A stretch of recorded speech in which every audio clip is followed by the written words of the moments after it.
Okay, so Mishpatim. So we have this. This is like the big shift in the Torah, right? The first Sefer of the Torah and then the first 5 Parshiot of the Torah are very narrative heavy. And now Mishpatim is our first major legal unit.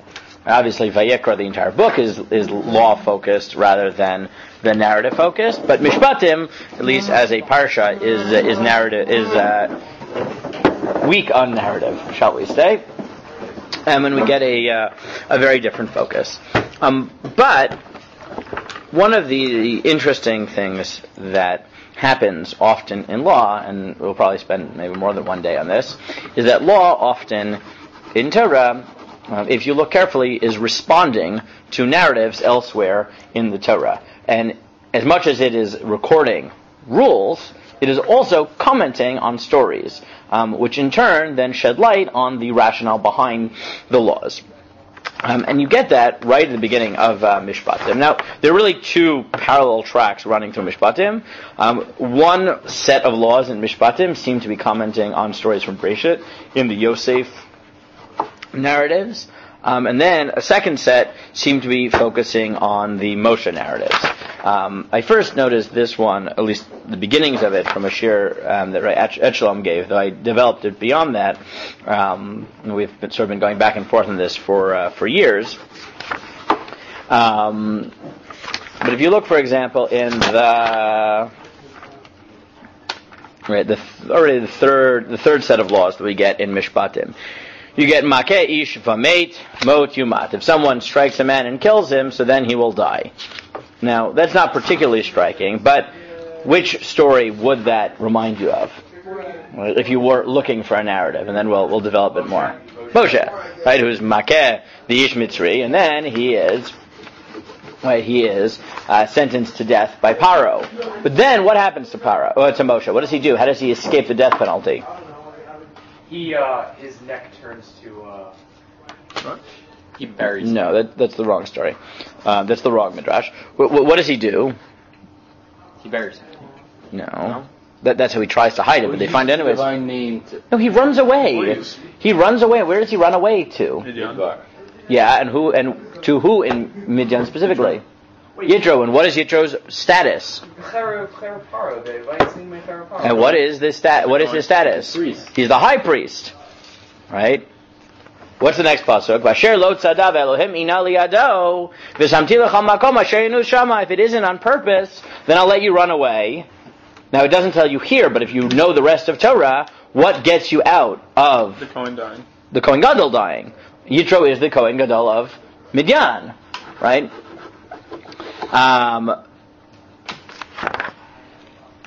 And you start to see, right, these hints. If you skip down a few psukim, you'll get some more hints to Moshe's life.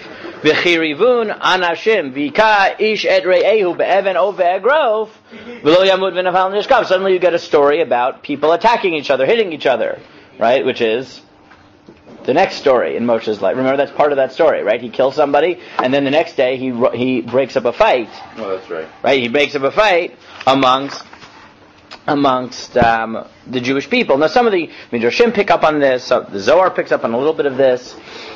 But the truth is that that it's really not. And this is where I wrote back to Echelon. It's not really Moshe's life that there are allusions to alone. Right? There's a much more obvious allusion here, which suggests that Mishpatim might be a hidden commentary on not just Moshe's life, but on Sefer Shemot in general.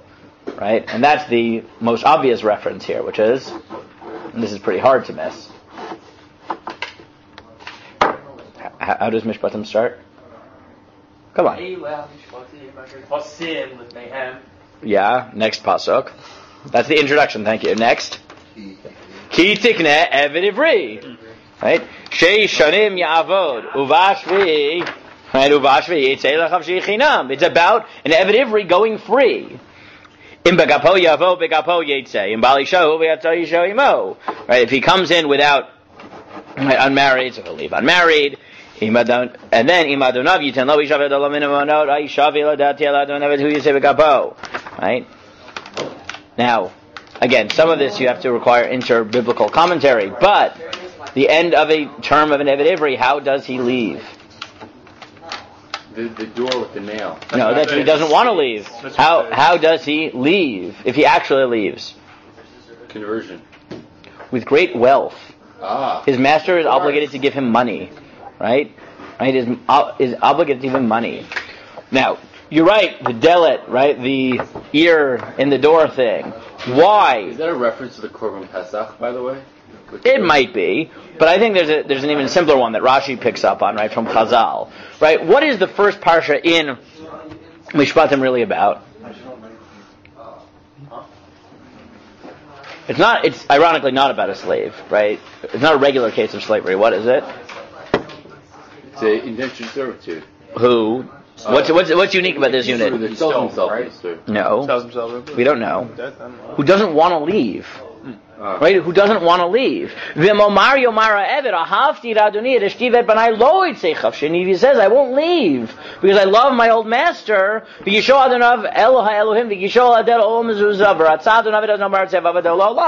he'll be a slave forever. Now, what do Chazal read into that? Right? Chazal say something very important there. Why the door? And I want to show you where Chazal are getting this from. Right? Why the door? Right? Why his ear? Really, why his ear? Right? What do Chazal say? He didn't listen to the commandments of the Torah to be Eved Hashem instead of Eved. Yeah, he didn't listen to two things. Right? One is he didn't listen to the mitzvah because he might have stolen.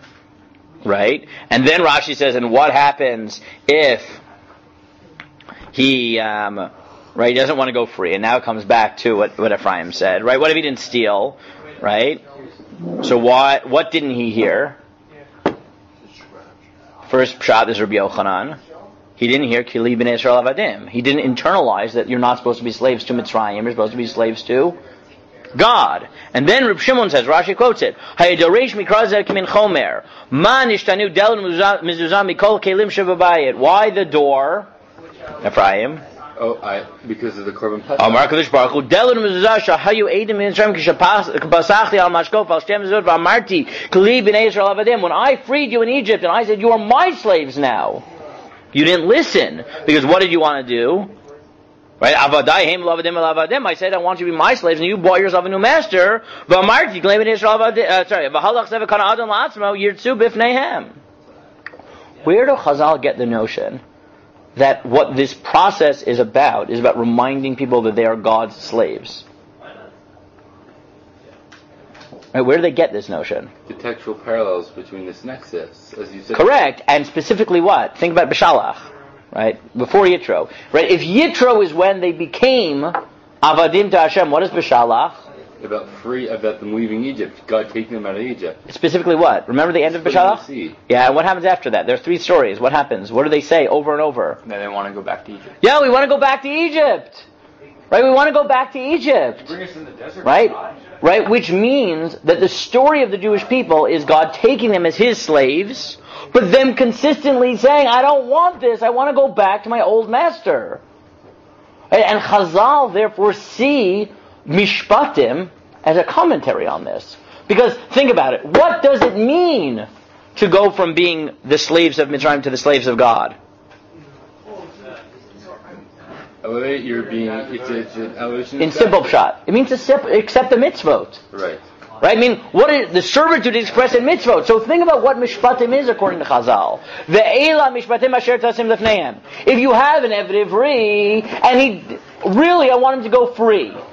But what's free? Free is not real free. Free means free of Mitzrayim and become the slave of God. But if he doesn't want to, then you need to remind him that there was a Har Sinai where he became Avadim. And how will that express itself? In law. And how do we remind people of the history that is invested in the law? I mean, the historical implications of the law?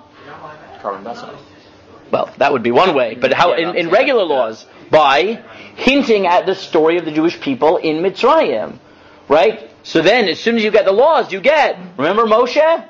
Right? Remember him?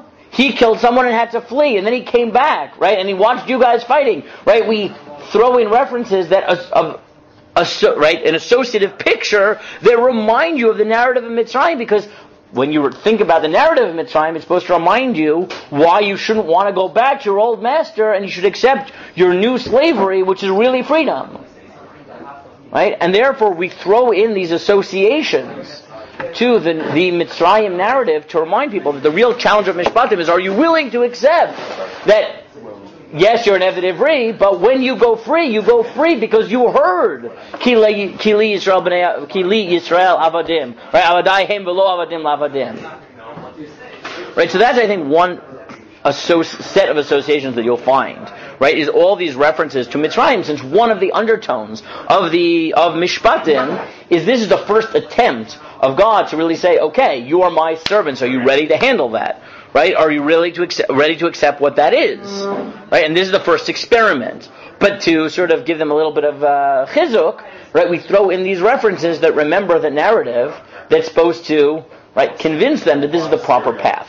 Okay? Maybe what we'll do tomorrow is show the other one, right? Because there's another set of associations, as I said, which is the Yosef story, right, which are running through this